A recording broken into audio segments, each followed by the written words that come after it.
हिंदुओं से, सनातनियों से मेरी प्रार्थना है, कोई नेता हो, अभिनेता हो, कोई संस्था हो, कोई व्यक्ति हो, किसी के बहकावे में मत आओ, वर्ण संकरता के महापाप से बचो, यदि अपनी प्रजाति को बचाना चाहते हो तो।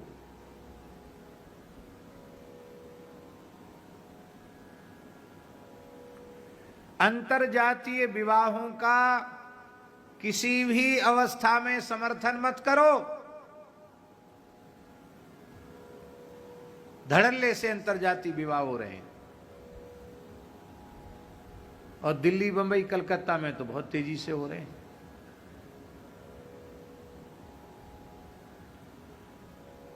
और लड़के लड़कियों को भी लगता है कि क्या माँ बाबूजी क्या कर लेंगे हमारा, थोड़े दिन मुंह फुला के रहेंगे, बाद में फिर सब ठीक हो जाएगा, और सब ठीक हो जाता है। अब ज्यादा पढ़े लिखे लोग ऐसे हो गए कि वो बड़े उत्साहपूर्वक कहते हैं कि हैं सेठ जी, रुंगटा जी, हैं सेठ जी, और बड़े उत्साहपूर्वक, महाराज जी हमारी बहू है ना, वो ब्राह्मण की लड़की है, बहुत पूजा पाठ वाली है, हमारी बहू ब्राह्मण की पुत्री है। बहुत अच्छी बात है भाई, बहुत बढ़िया बात है, ब्राह्मण की पुत्री है। अब हम पूछते हैं, धर्मशास्त्र की दृष्टि से नाना नानी का भी वही आदर होता है जो बाबा दादी का होता है। पितामह पितामही का जो आदर होता है धर्मशास्त्र की दृष्टि से, वही नाना नानी का आदर होता है। अब वो ब्राह्मण कन्या से पैदा हुआ, ठीक है, अब वो नाना नानी को प्रणाम न करे तो उसको पाप लगे, और नाना नानी को प्रणाम करे तो नाना नानी को पाप लगे।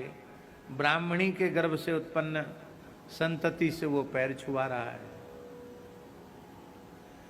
फिर आप जब पिंडदान तर्पण करने बैठेंगे तब आप क्या कहेंगे?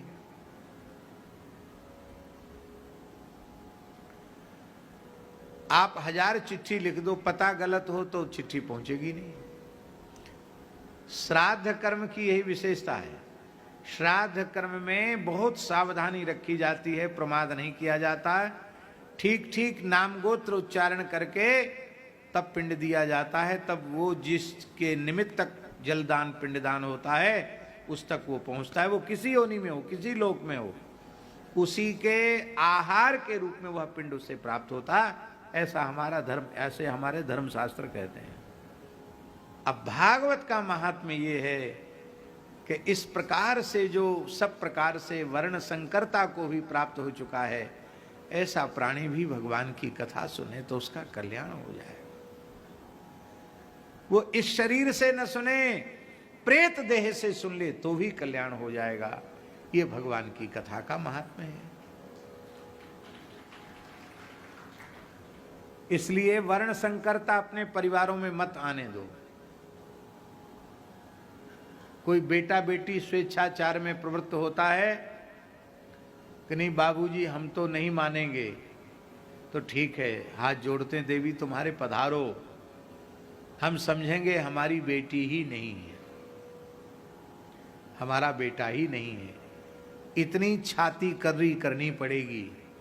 ऐसा करोगे तो आगे के लोगों को, युवक युवतियों को पथभ्रष्ट होने से आप बचा पाओगे। और नहीं तो सब में है, क्या है, कुछ नहीं, क्या होता है। और पढ़े लिखे लोग और ये सोशल मीडिया और गूगल ऐसी चीजें चल गई हैं कि इनमें खोज खोज करके लोग ऐसे ही उदाहरण, वहाँ ऐसा हुआ था, उसने उससे कर लिया, उसने उससे कर लिया, कहाँ पहले भी कुछ नहीं था, अंतर्जातीय सब होता था, इस प्रमाण लोग देते हैं। हम कर रहे हैं तो कौन सा गलत है? ये घोर नास्तिकता के संस्कार है।